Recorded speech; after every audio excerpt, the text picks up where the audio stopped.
Now we're getting into nuts and bolts, and we're getting into some of the granular issues of developing a process vision statement. You've taken time to talk about the minimal vision involvement, or the minimal viable involvement, I should say, of the vision. Now we're going to develop a vision statement rough draft.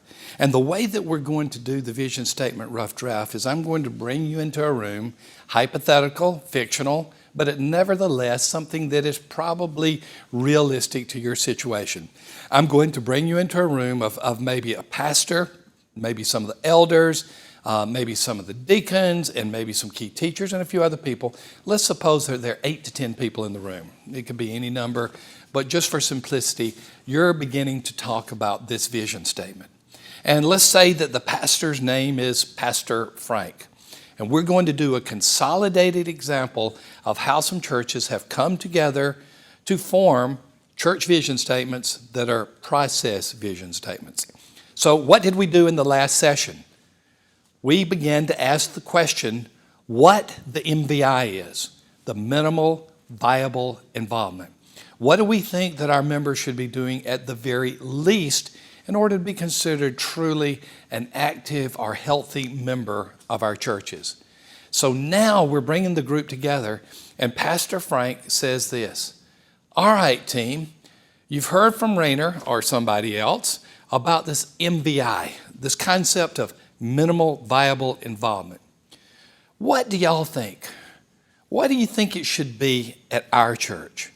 What do you think about the concept of the minimal activities, ministries, action items that should be a part of their church life? What do you think should be happening if they're really demonstrating maturity in Christ in a corporate sense and moving from one step to another? Now, let me give you a parenthetical comment for just a moment. When I was a pastor in St. Petersburg, I was trying my best to go into the neighborhood and to talk to people and get to know the immediate community around us.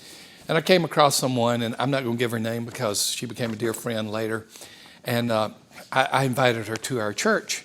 And I said, I really would encourage you to become a part of the church. She says, well, I'm a Christian, and Jesus and I are getting along just fine alone together. Well, I was not very pastoral in my response. I basically said, ain't gonna happen. That's impossible. If you are not together with other believers, if you're not walking alongside of them, you're not really following Jesus, because throughout the New Testament, it was about the churches at Corinth, the church, or the churches at Galatia, the church at Corinth, the church at Ephesus. I said, you cannot be alone with Jesus and be maturing as a Christian. Now, I was young and impetuous. The only difference now is I'm old and impetuous. But I just put it out there, and much to my surprise, she showed up the next Sunday. And she actually became an incredible member in the church. And if she's still living today, I don't know if she is, but if she's still living today, she probably wouldn't mind me telling you that story. Because she would come back later to me and say, Pastor, if you had not put it out there as strongly as you did, I would translate it as harshly as I did, but if you had not put it out there as strongly as you did, I may never have come back to church, and I may never have known the benefit of what it means to be a part of the corporate church. She was someone who had gotten burned in church. She had been a victim of gossip, and so instead of just trying to resolve it or trying to find a church home where she could land, she just decided to leave church altogether, and she began to come up with unbiblical excuses about why she shouldn't be gathered together with other people in church. So the minimal viable involvement and this whole idea of a process vision statement presumes that it's important to be a part of the corporate church. So Pastor Frank is now asking the question, okay, folks, what should be a part of our MVI? The first person that speaks up is Betty. And Betty says this: everyone should be committed to attending a weekly worship service. Nods around the room in the affirmative. Everybody agrees with that.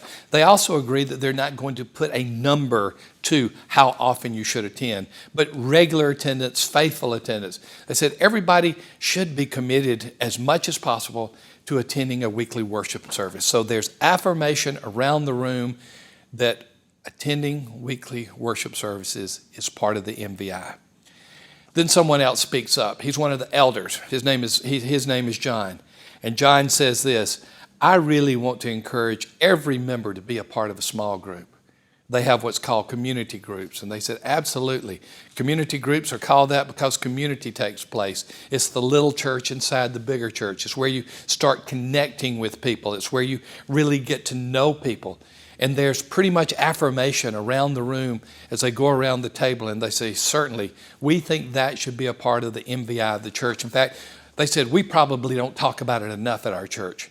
You know, I mentioned earlier, now I'm speaking of me, I mentioned earlier that someone who is in a group, a small group, is 5 times more likely to be assimilated into active involvement in the church than someone who's in worship attendance only. So the evidence is overwhelming out there that we should be a part of some type of group. And so here the church decides that minimal viable involvement will be a community group or a small group. Then someone else speaks up. We'll call her Cheryl. And Cheryl says this, if you're growing as a Christian, you'll be involved in some ministry in the church. They said, absolutely. We need to minister to others. We need to take care of our preschoolers and all age groups within the church. We need to be involved with ministry in the church. And so there's affirmation that goes around the room that everybody that's in minimal viable involvement should be involved in a ministry in the church.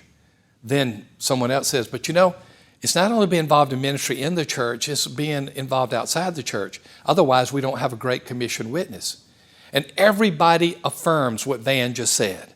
They said, absolutely, we need to have some way that we are measuring Great Commission involvement. So it's not just ministry in the church, it's also being a presence and ministry and Great Commission force outside the church.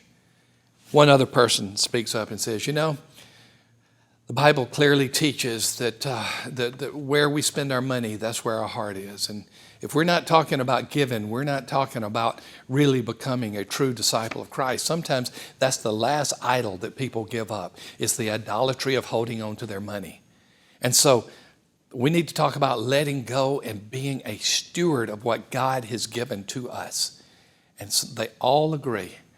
And they pause and they say, you know, there are a lot of other things. But those are 5, and 5 is a lot for minimal viable involvement, particularly in a simple vision statement. Are we in agreement? And again, this meeting may have taken 2 or 3 hours over 2 weeks or whatever the case may be. Are we in agreement that these are minimal? So they add this as the 5th item, a committed member should be a giving member. So they paused for a moment. They said, that's it. That's going to be the minimal viable involvement in our church. So the process of discipleship and a vision statement for Frank begins with a 5-part MVI. Those 5 components, it's time to simplify these 5 MVI components, at least as an example in this church. Worship attendance, small group involvement, ministry involvement, giving, inviting, and reaching. 5 different areas. They have come to the conclusion that that should be the integral part of the process vision statement, of moving people from one side of corporate discipleship to greater maturity of another side. They've come to the agreement that these are the 5 components, and it's hard to have any more than 5 lest it gets too cumbersome and confusing. So, understand what you've done. You've begun the rough draft process. You've gone through the concept of an MVI. You've met with your alliance. You've met with those leaders in the church that are going to be critical to moving this forward. You have decided in this church that the minimal viable involvement is going to be 5 things: worship attendance, small group involvement, ministry involvement, giving, inviting, and reaching. And then you pause and you say, now we have to put this into a vision statement. We've got the components for the vision statement, but now it's time to put them into a vision statement. The rough draft is ready. It's time to do the finished draft that will then be presented to the church.